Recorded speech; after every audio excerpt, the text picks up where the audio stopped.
a vitória milenar. Deus sabia qual caminho o homem iria trilhar, mas Deus nunca pune um pecado que você ainda não cometeu. Deus realmente queria que o homem fosse como ele, não negando-lhe nem mesmo seus atributos criativos. A maior vontade de um pai é que o filho trilhe seu caminho. Mas Deus sabia que isso tinha um preço, um alto preço, pois Deus não seria tão irresponsável de dar a uma criança tamanho poder de uma vez, porque o poder corrompe e o poder absoluto corrompe totalmente. Foi então que ele, Deus, revelou o seu plano eterno de salvação, o caminho, pelo qual o homem chegaria a Deus, de forma a não se corromper. Deus plantou no jardim do Éden duas árvores, a do conhecimento do bem e do mal e a árvore da vida. Nas regiões celestiais, o Satã, a inimizade, a sombra, também entraria nesse plano. O diabo entrou na serpente e fez o homem escolher um caminho que não era a vontade do Verbo. Ele roubou a identidade do homem e a autoridade sobre o mundo, criando inimizade entre Deus e homem e entre homens e homens. E ainda fez parecer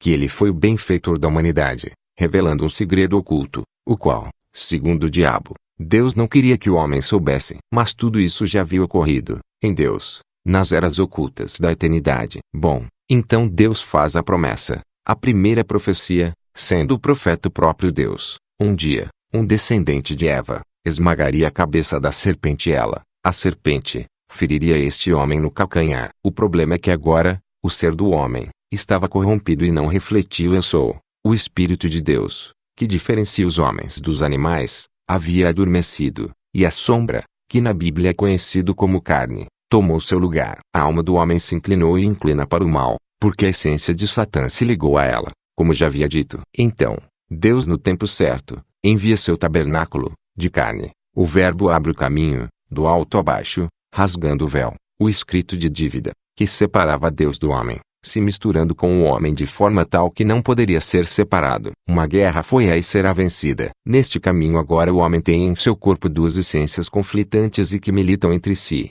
o espírito e a carne. Por isso que Jesus, o Verbo tabernaculado, desce às profundezas trevosas do inferno e toma a chave da morte do diabo, tornando ele, o cabeça dos principados e potestades. Leia Colossenses 2, atente para o versículo 10. Agora pelo sangue do Cordeiro, o diabo, o dragão e Satã podem ser vencidos, porque Jesus é também Senhor do inferno, como desde a eternidade foi, mas que agora em plenitude se consumou. Por fim, Jesus ressuscita e então tem-se início o tempo da graça. Neste tempo, todos que se alimentarem da árvore da vida, a videira verdadeira, leia João 15, e exercerem a autoridade de Cristo sobre o mal, conservando seu Espírito Santo, serão arrebatados ou morrerão em Cristo, não experimentando jamais o dolo da segunda morte. Em consequência disso, na história humana, duas forças opostas, inimigos mortais desde o começo dos tempos, estão fazendo preparativos para tirarem vantagem do final de tudo. Nos bastidores de todos os eventos dos livros de história,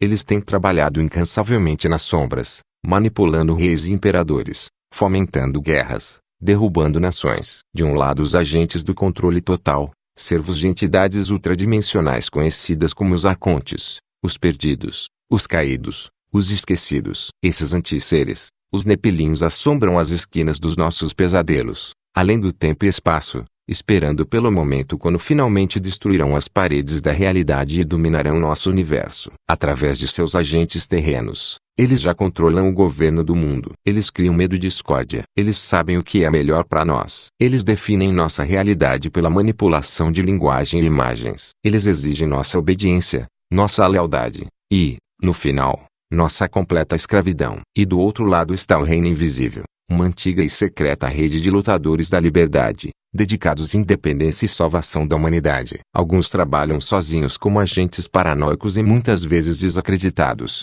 mendigos esfarrapados pelas ruas das cidades. Outros ajudam a causa sem mesmo perceber como, por exemplo, crianças no FITS das escolas, esposas revoltadas, trabalhadores que sabotam o estéril mecanismo de produção e consumo. E outros ainda, como 4 Salvation e seu grupo, reúnem-se em células ativistas, usando ação direta contra as estruturas de poder da conspiração dos arcontes, anarquistas, amantes da sabedoria, párias, subversivos ocultos, pessoas comuns nas fileiras da batalha final para decidir o destino da alma da humanidade. Eles se opõem à tirania e à ignorância. Eles se recusam a ser governados, por aqueles que não estão no Verbo e o Eterno. Eles são a última esperança da humanidade no limiar do último e interminável pesadelo, pois apontam o caminho. Resta a você encontrá-lo dentro de si mesmo. A contagem regressiva começou. O dia da virada está às portas. Não olhe para trás. Pouco antes do reino milenar, o dragão dará a luz ao filho da desolação, seduzindo o mundo. Nesta época, conhecida como Grande Tribulação, Anticristo a governará. Resumindo, o que foi manifesto nas regiões celestes, serão materializadas em nossa dimensão. Cristo vencerá o poder do Anticristo, com a espada que sai da sua boca e o aprisionará, juntamente com a serpente, o diabo, a besta e o falso profeta no inferno. E a terra voltará por 1000 anos à sua natureza edênica. O problema do homem não é querer ser igual a Deus. É querer ser igual a Deus sem trilhar o caminho.